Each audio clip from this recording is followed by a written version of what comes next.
Yet another edition of Experience Sessions right here on indigomusic.com. I'm Rohit, and joining me is a very special guest. I'm talking about Larry Sager. Welcome to indigomusic.com. Thank you for having me.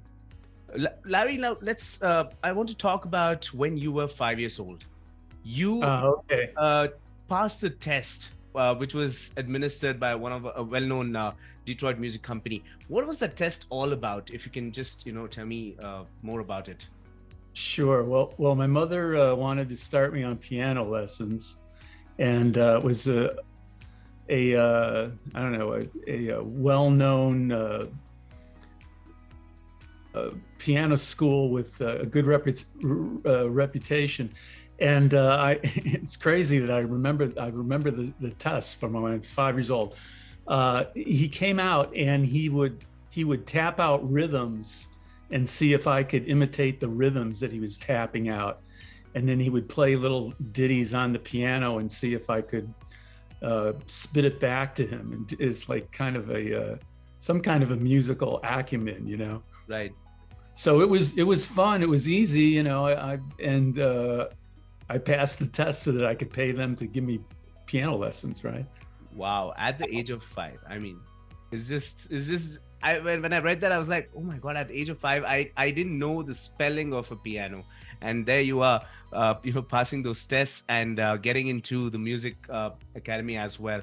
I mean, it's just brilliant. I think that's where you became interested after a few more years of blues and rock and roll. You basically got interested in that genre.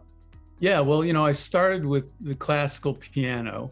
Right. And another thing that I actually remember is that maybe my musical acumen in a certain way was a little too good, because instead of reading music, I had a tendency just to kind of remember how to play it, because I didn't like reading music that much, so I'd kind of just play through stuff and not have to read it. But you do get to a certain point where if you can't read the music, they're gonna bust you. They're gonna figure it out. So when I was about, I'd say 10 or 11, I discovered the radio, mostly from driving around with my grandmother. Right. And my grandmother, actually, she liked to listen to like pop music and rock music. And that's how I kind of got interested in that. And I would, when I went for rides with my mother, and I would scan the radio and I would just look for songs that I wanted to hear. I was kind of picky. There was a lot of, stuff that I didn't think was that good on the radio. So I'd be punching that radio all over the place, probably driving her nuts, looking for a song that I wanted to listen to. Right. And where did the love for blues, come in? I started listening to like B.B. King, Johnny Winter. Right. And just, it was, their guitar work. Right. Was so great, really. I kind of got disillusioned with the words at some point, but now that I'm older, I don't, the words and blues are the words, what are you going to do? Right. But, you have also performed with Stuart Copeland from the Police. How was that experience? Talk to me about that particular experience. Yeah, well, that when the first time I met him was at a club, and I didn't actually know it was him. Right.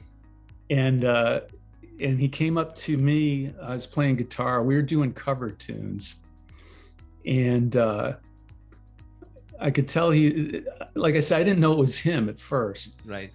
And I could tell this guy had been drinking, and he says, "Hey, can I play the drums with you guys?" It's like, "Oh, that's not up to me. That's up to the drummer."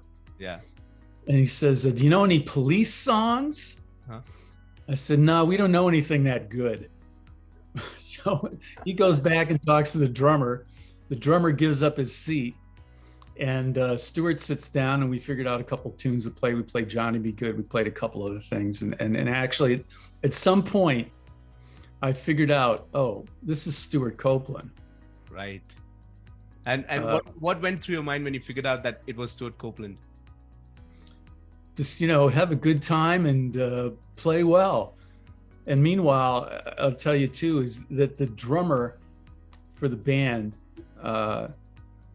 played like little Ricky Tick I mean, he played so softly. It was like, give me a break, give us a beat or something. Yeah. But when Stewart sat down, I mean, he's one of the hardest hitters you're ever going to see or hear. I mean, this guy, he hits the drums like there's no tomorrow. And David, our drummer, Right. was standing aside, and I took a peek at him, and he just had a look of terror on his face because I was going to totally destroy his drum set, which had never been played the way it should be played ever in its life. Right.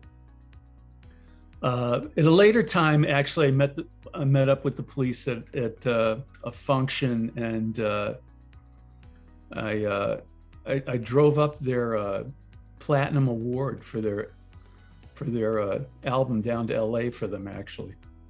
Wow. I mean, just fantastic. You've also performed with Bill Champlin from Chicago and Donald Baldwin of the Temptations. And how did that happen?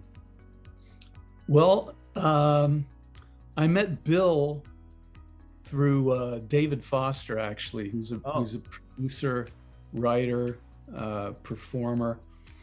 He was producing Chicago, right, at the time in Los Angeles. Excuse me. And I don't remember exactly how it happened, but I got to talking to Bill, and one thing led to another, and I played him a few tunes, and he took a liking to one in particular, and said, "Well, how about if we work this out together?" And then he came over to my place. I went over to his place, and we co-wrote this song together, essentially. Wow, fantastic! And your brand new track. Let's talk about your brand new offering. It's called "Everybody's Got Something." What is this track all about? Well, it's kind of about the commercialization of everything, I guess you'd say. Yeah.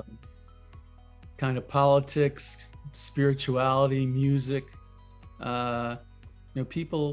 People maybe talk too much sometimes and don't listen enough, right? Yeah. What's that? You got one mouth and two ears. You should maybe that's an indication of what should be used and in what proportion. Wow, I've never heard that. I mean, it makes so much sense. Wow, just wow. Oh, and you asked me about Donald Baldwin as well. Yeah, I met Donald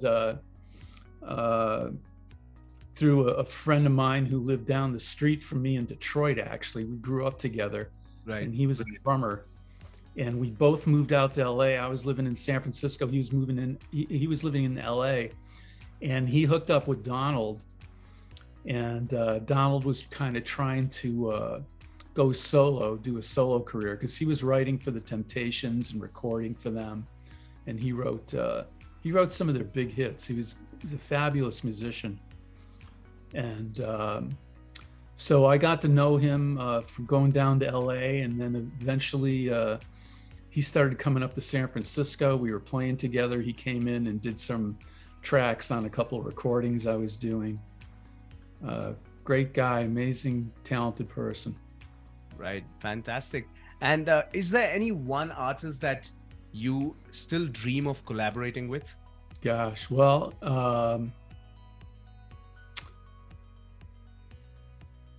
who would I like to collaborate with? Like a dream collaboration. Dead or alive? Yes, dead or alive. Well, hey, if John Lennon came by, I'd say, "Hey, John, can we do something here together, maybe?" Right. Good choice there. Good choice. I mean, I just love him. Now, what's next? What's cooking in the studios of Larry? What's happening after Everybody's Got Something? What's next? Yeah, well, we've got a song called "Off My Rocker," right? And we're just finishing up the video. I just sent out the last two directions that I promised were the last two to my video guy, and right. I've seen it 5 times now. But I really think this is the end for the tune, for the video, and we're gonna put that out here in the States and worldwide, probably in a couple of weeks. I think we just released a song called "At Night." And that actually just hit 1 million views this morning. Wow, You, congratulations. yeah. And so, frankly, we'll try to let that run its course a little bit. The tune that we put out just before that one is called Keep Trying. And that's up to 4 million right now.